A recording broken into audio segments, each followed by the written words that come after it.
Been known for too long, it's time for a new dream. The signs explain it all. Handwritten or on computer paper. Tax the rich, feed the poor. This seems reasonable. We, the 99%, are intergenerational. Those who occupied the 50s and 60s and 70s are here, and there is a brand new generation in these streets. We are young and vibrant, fly and fashionable. Look at the haircuts, the infinite variations, peep our sneaker game. We, the 99%, are fly and too fresh for pinstripes and boring blazers. No white-haired white men with dandruff and death. We, the 99%, are tatted and pierced and ironically mustached. Most of us are well-groomed, and some of us, for real, y'all, need to shower. But all of us are funky, not boardroom boring. We are wild and lovely and well-disciplined in these streets for now. We, the 99%, are all documentarians with phones and flip cams. The technology should look like the democracy, so post and tell it all and capture the moments here, wide and far. See this smoldering heat. We are connected and here and queer and allied and emerging in cities across the planet. We, the 99%, are a growing body, an undeniable mass, a cancer on capitalism's decaying carcass. We are socialists and communalists and beyond ideologic definition. We are dorks and gamers, hip-hop heads and queens. We are graffiti writers and skateboarders. We are just like you, because we are you. We are overeducated and underemployed. We are misunderstood and overworked. We are workers and lovers and single mother magicians making miracles. We are fathers and family therapists and sages with backbones and warm hands that deserve a hand and a break. We, the 99%, need a new dream, a new deal. We, the 99%, need to have each other's backs. We are bigger than Democrats and Republicans, who are all millionaires anyway. We, the 99%, don't get along ourselves all the time or at all. But for this to be real, for this to translate and transcend, to resonate and resound, to be as undeniable as the need for something to change drastically, we, the 99%, need to build bridges between the gulfs, the coasts, the rural, urban, suburban, blue, red, north, south side segregated split. We need to be bridges, y'all, to use the word and, a bridge, a way to include. We, the 99%, need to be on some radical mix shit, on some yes and shit, on some we are pro-life because we are anti-war and death penalty, and we are pro-choice because we are pro-women's right to determine what happens to their own bodies. We are Scott Olsen. We are Troy Davis. We, the 99%, on some Marcus Garvey and Harriet Tubman type shit. One aim, one destiny, one collective mass, growing undeniable bodies and beauty. We, the 99%, are marching together, all of us, y'all, marching toward freedom.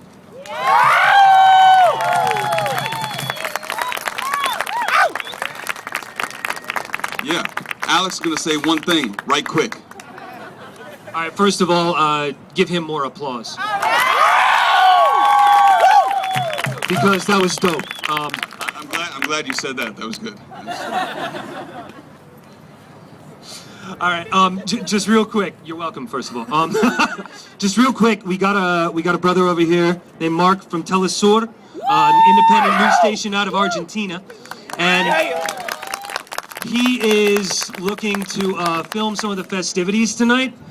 So if whoever doesn't want to be filmed, just raise a fist up so we can see who doesn't want to be filmed, just for security reasons or whatever reasons you have.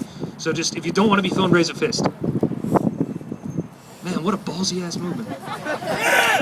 All right. I'm clearly superfluous. Back to Kevin. All right. Thank you, Alex, for that meaningless statement. I'm kidding, man. No, that was excellent. How many teachers are here right now? How many teachers? Word. Thank you for being teachers. Thank you for doing the work that you do. How many people know the work of Howard Zinn? People's History, United States. Word up. So look, if you are a teacher, and one of the projects that we're working on right now is Voices of People's History education campaign. Mariah Newroth is the director of that campaign in Chicago, right over there. She has for teachers today the People Speak documentary, Howard's books, and a curriculum to go along with that shit. So please get it. See Mariah afterward, teachers. Holler. And are y'all ready for some more poetry? All right.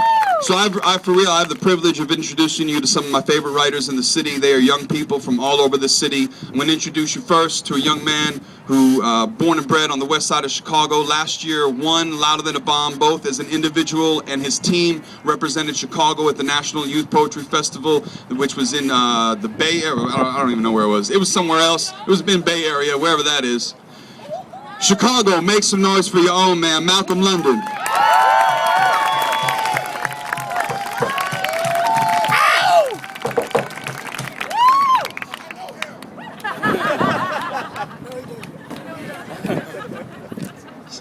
Nah, I don't know. Word. So how many teachers are there? Word. No, all y'all should raise your hands for sure, cause you know what I'm saying. We all teach, we all learn every day. So first,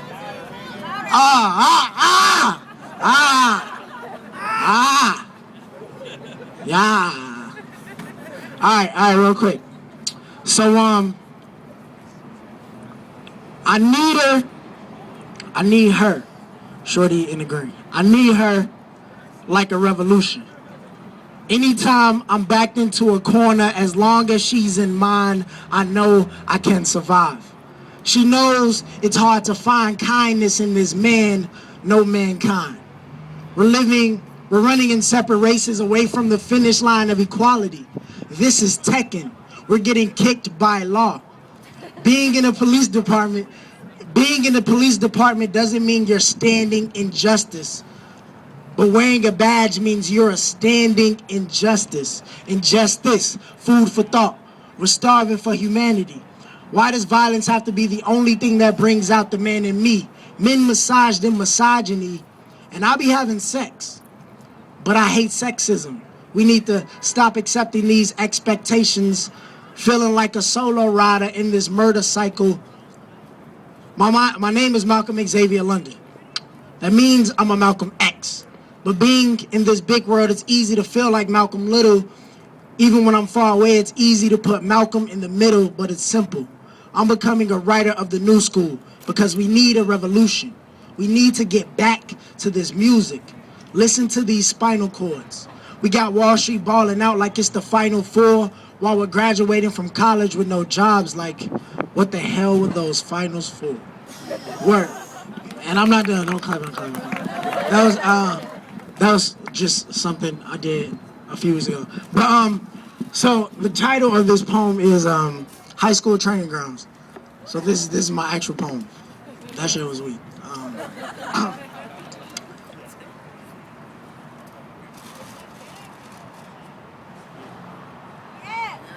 This is the part of the poem. Don't do it. At 7:45 a.m., I opened the doors to a building dedicated to building, yet only breaks me down. I march down hallways cleaned up after me every day by regular janitors, but I never had the decency to honor their names.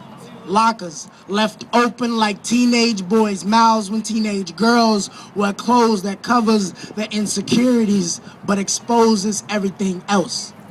Masculinity mimicked by men who grew up with no fathers. Classrooms overpacked like book bags. Teachers pay less than what it cost them to be here. Oceans of adolescents come here to receive lessons but never learn to swim.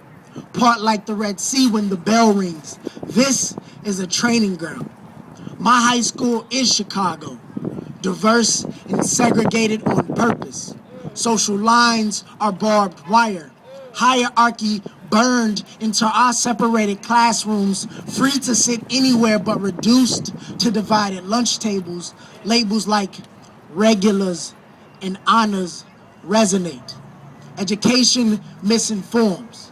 We are uniformed, trained to capitalize letters at a young age, taught now that capitalism raises you, but you have to step on someone else to get there. This is a training ground, a reoccurring cycle built to recycle the trash of this system. I am in honors classes, but go home with regular students who are soldiers in territory that owns them. When did lives become expendable?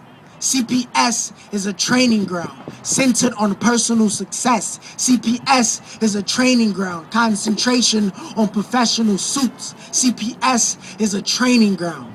One generation is taught to lead, the other is made to follow. No wonder so many of my people spit bars, because the truth is hard to swallow. I have a 1.9 GPA. Got drunk before my ACT and still received a 25. Now tell me how I'm supposed to act.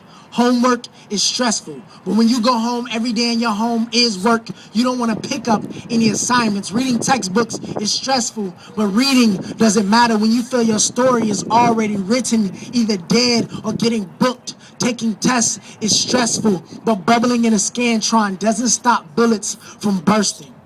Our direction hasn't changed. When our board of education is driven by lawyers and businessmen, only one teacher sits on that board. Now tell me, what does that teach you? I hear that education systems are failing, but I believe they are succeeding at what they're built to do, to train you, to keep you on track, to track down an American dream that fails so many of us all. Revolution. Yeah, Malcolm London. Malcolm, I like the intro to the poem too, by the way. That's slick. That's a new style. Like, I'm gonna do this intro, but it's not my poem, it's just the intro to my poem, which you're about to hear currently. Next up, y'all, is a woman that we're so glad to have in Chicago. She hails from the Bay Area. She's a mentor at Young Chicago Authors and Louder Than a Bomb, and we want her to stay in Chicago as long as possible. You can currently see her on stages across the city. She's an actress, a playwright, a wrecker of microphones. Y'all, please welcome Shannon Metesky.